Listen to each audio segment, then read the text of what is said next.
Bonjour à toutes et à tous, bienvenue sur Misscom. Pour ceux qui me découvriraient dans cette vidéo, je suis Claire Négrier, révélatrice de personnalité d'entreprise. J'accompagne depuis plus de 12 ans les TPE, PME, indépendants, et puis même une deuxième cible qui vise les services communication marketing et les agences de com, dans la communication et le marketing, de la stratégie à la création des outils en passant par la formation.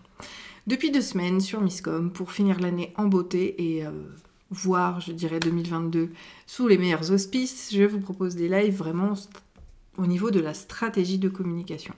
Parce que bien souvent, on vous en parle, ça reste très flou. Ben oui, on passe des années, j'ai passé 5 ans à étudier tout cela dans mes études.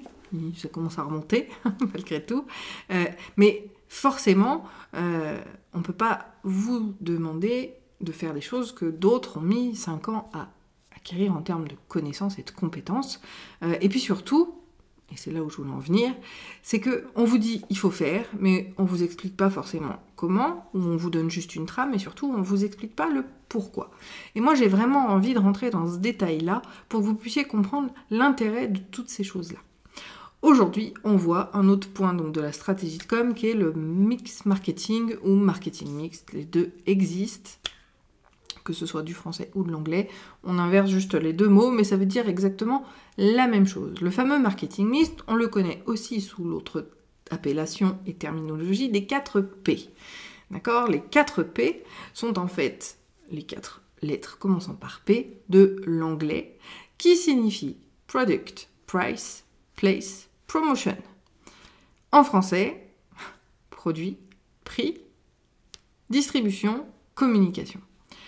Qui sont des éléments essentiels et encore une fois bien en amont de votre sélection média et des supports que vous allez mettre en place, parce que forcément ce qui arrive en bout de chaîne va prendre en compte ces éléments d'analyse-là. Alors pourquoi ces 4 P vont être très importants vis-à-vis de votre entreprise ? Eh bien on va les prendre chacun indépendamment les uns des autres pour expliquer. Alors je ne vais pas vous faire de schéma, même si on est sur un live qui est censé souvent faire des démos, les 4 P, le mix marketing ou le marketing mix, vous en trouvez encore une fois plein de tutos sur YouTube, j'ai pas envie de faire du bis repetita. Moi ce que je veux vraiment c'est rentrer dans le détail, dans le descriptif pour que vous compreniez ce que l'on voit et pourquoi on le voit. Parce qu'encore une fois, c'est ce qu'on vous dit rarement. Donc les 4 P. 1. Le produit. Quel est l'intérêt de vérifier son produit ? On va déjà le nommer. C'est quelque chose de très important. Nommer un produit permet de l'identifier et de lui donner une existence réelle. Donc l'idée, c'est vraiment de nommer chacun de vos produits. Et bien évidemment, on va, là encore, on pourrait allier ces 4 P avec d'autres analyses qui vous permettent de visualiser ce qu'on appelle les domaines d'activité stratégique pour positionner les différents produits que vous avez. Mais on va prendre l'exemple avec un seul produit pour être beaucoup plus compréhensible aujourd'hui. Vous vendez un produit, d'accord ? L'idée, c'est de l'identifier, de bien le décrire, d'accord ? Décrire exactement ce qu'il a. Si c'est un produit physique, ça va être les dimensions, les couleurs, la matière, un peu comme on va faire une fiche produit. Si c'est un service, on le voit bien évidemment comme un produit, encore une fois. Et on va, là encore, le décrire, voir ce qu'il y a dedans, comment on le met en place, qu'est-ce que contient l'offre, qu'est-ce qu'il y a, les petites lignes, comment on y accède. On va vraiment répondre, à la limite, au quintilien pour commencer, et on peut même aller un petit peu plus loin dans le détail, selon nos idées. Alors pourquoi est-ce que cet élément est important ?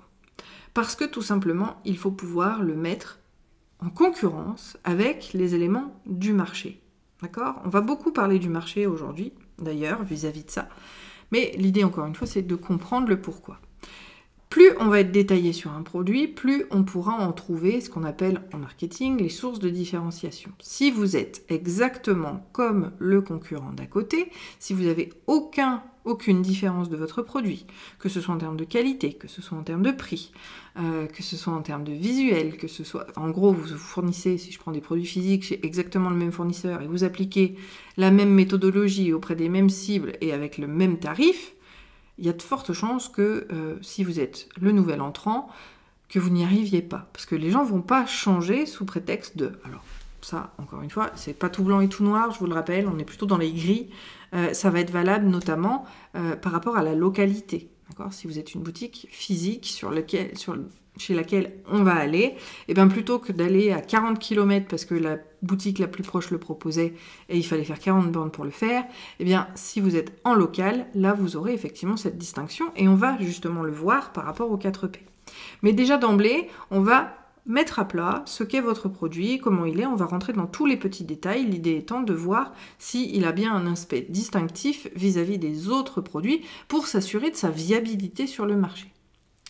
Deuxième P, price, le prix, va là encore être un élément essentiel. Alors, ce prix-là, on va pouvoir le justifier, il va pouvoir être variable. Alors, je vous assure, même si vous êtes débutant, si vous démarrez, si vous lancez votre entreprise, vous amusez pas à casser les prix et à faire du dumping, parce que de toute façon, ça ne marchera pas et les gens risquent ça risque de ternir l'image de qualité, vous allez être considéré comme bas de gamme, ou vos produits seront vus comme bas de gamme, et vous n'allez pas pouvoir en vivre véritablement. Sauf si c'est vraiment le cas, là c'est encore assez spécifique. Mais la plupart de ceux qui me suivaient, vous avez vraiment cette notion-là, ne mettez pas des prix trop bas. À la limite, vous vous alignez au marché, mais vous apportez un service supplémentaire.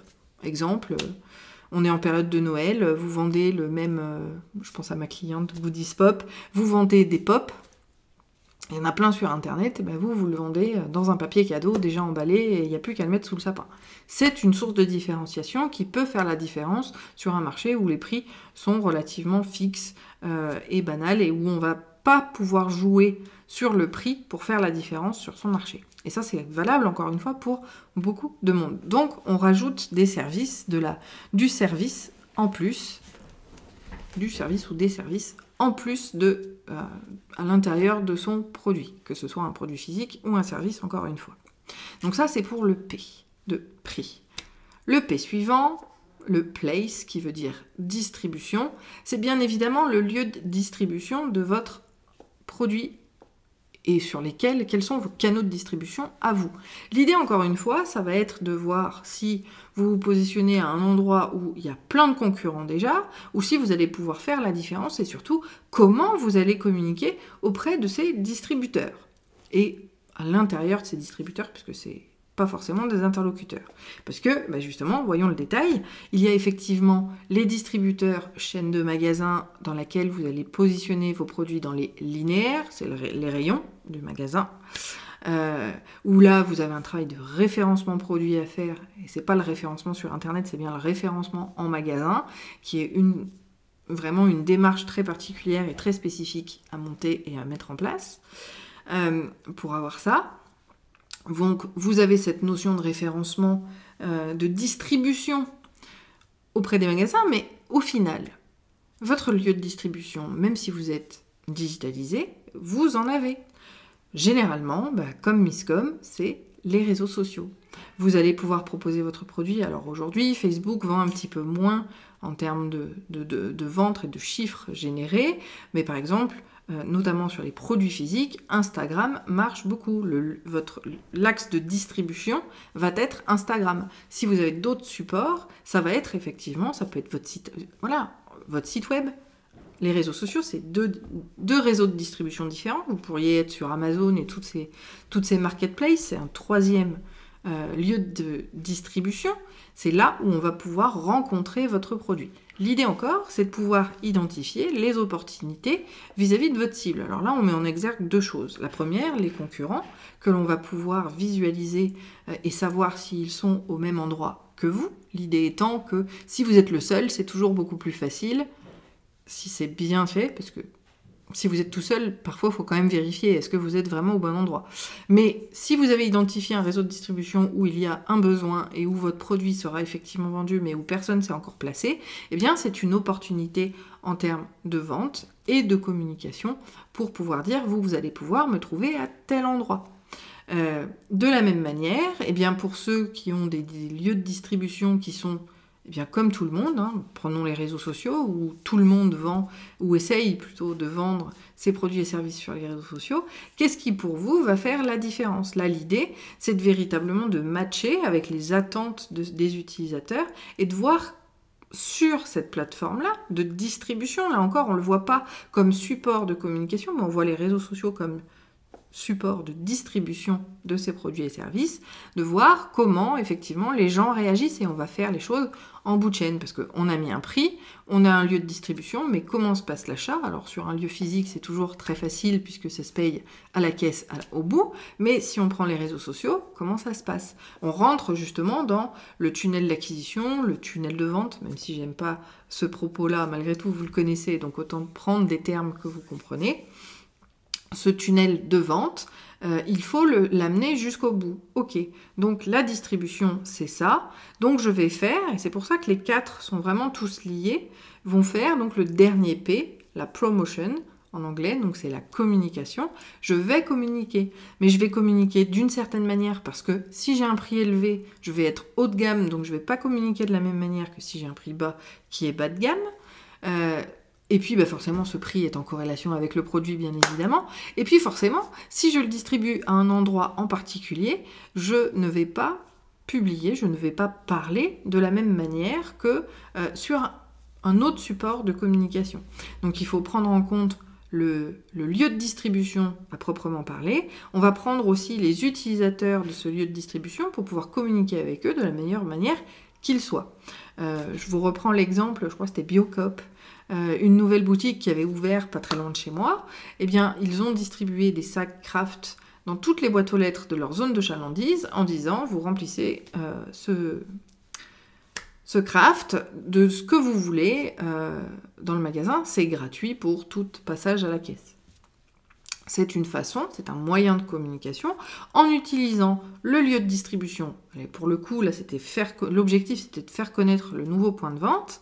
Et donc, l'idée, c'est qu'à travers cette distribution, on va aller toucher un maximum de monde avec une opération de lancement, avec une offre gratuite. Comme voilà, vous voyez, on applique aussi ces schémas-là, même à la vie courante, aux produits courants, même alimentaires, ça marche aussi. Malgré tout, il faut pouvoir avoir identifié les différentes choses. Là où moi, je ne rejoins pas du tout cette opération, c'est qu'elle n'est absolument pas ciblée. C'est le problème du mass média. Le mass média, c'est les médias de masse, c'est télé, presse, street marketing, justement. Vous avez le cinéma, la radio. Tous ces éléments-là ne sont pas suffisamment ciblés et vous risqueriez, si vous essayez de le faire, de perdre beaucoup d'argent et beaucoup de temps pour pas grand-chose. Parce que le retour est quasi... pas négatif, mais pas loin de zéro quand même, parce qu'il y a énormément de choses à couvrir et il y a énormément de dépenses forcément pour pouvoir toucher tout le monde et en espérant qu'il y ait une personne parmi tout ça qui soit effectivement un véritable client potentiel vis-à-vis de son activité. Mais cette communication, forcément, elle va venir prendre en compte les différentes notions, d'accord ? Et les différentes cibles aussi, puisque forcément la communication, elle va aller parler du produit, elle va parler du prix, elle va parler de la distribution, et elle va surtout parler aux consommateurs finaux. Donc, ces 4P, ils vont quand même pouvoir envoyer un certain nombre d'idées de ce qui devrait être mis en place par la suite. Et ça, c'est aussi, cette analyse-là, elle n'est pas forcément à faire non plus, elle n'est pas forcément faite uniquement sur le pré-lancement d'une entreprise. On va aussi pouvoir le faire dans la stratégie, tout au long de la vie de l'entreprise, pour vérifier et verrouiller qu'on est toujours en corrélation avec son marché. Parce que si vous avez un prix trop élevé et qu'il y a beaucoup d'entrants, donc de concurrents qui sont arrivés et qui ont cassé les prix, vous avez perdu des parts de marché, mais est-ce que vous ne devez pas vous réaligner? Ou à l'inverse, les tarifs ont explosé. Je vous donne un exemple. Comme j'ai personne qui s'est mis en commentaire, je vais me prendre en exemple. Avec le Covid, la digitalisation des entreprises, je me rends compte que les tarifs des créations de sites internet ont littéralement explosé. On se retrouve avec des sites... Alors, je ne vais pas citer quoi que ce soit. Pour les petits curieux et pour mes amis qui suivent mon profil Facebook, vous savez de quelle publication je veux parler, où on se retrouve avec des tarifs pour des 7 pages à 5 000, 7 000 euros sur des plateformes qui ne sont pas si pertinentes que cela.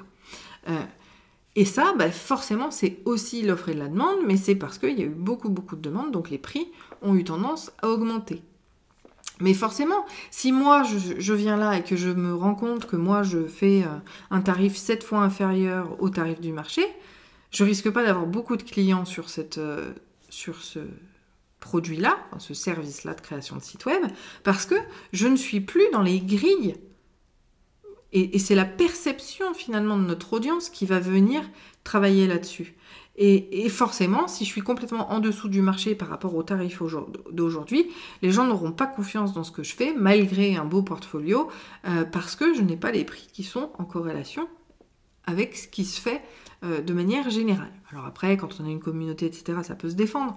Mais l'idée, c'est quand même de faire le point et de vérifier. Et c'est justement une opportunité d'augmenter ses tarifs parce que forcément, on aura moins de travail à faire ou moins à vendre comme produit si on le vend plus cher. C'est la règle de l'offre et de la demande.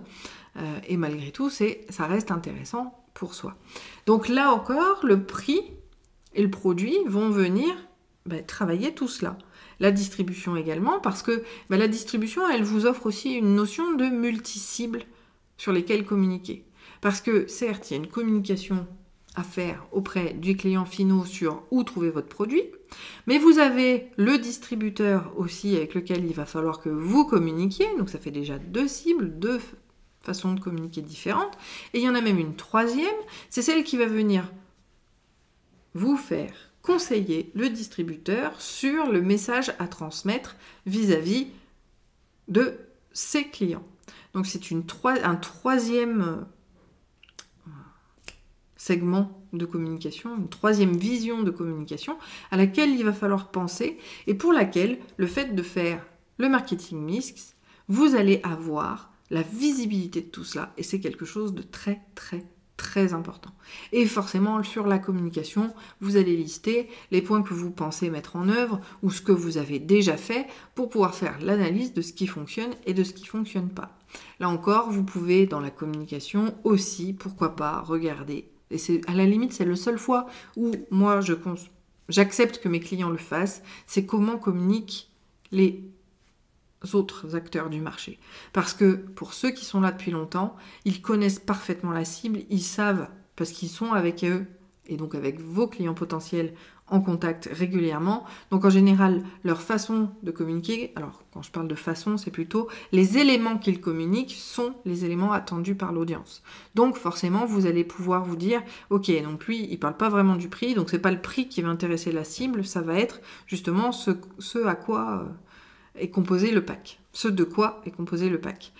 Pareil, on voit, je reprends ma cliente Delphina, Godispop, les clients, ils mettent vraiment en avant les produits sur des mises en scène, et c'est vraiment la mise en scène qui va créer l'affect, qui va créer le coup de cœur, et donc l'achat du produit, et absolument pas les caractéristiques ou les spécificités techniques du produit. Donc là encore, on est dans l'imaginaire, on est dans la création de liens, beaucoup plus que dans l'effectif et dans l'information.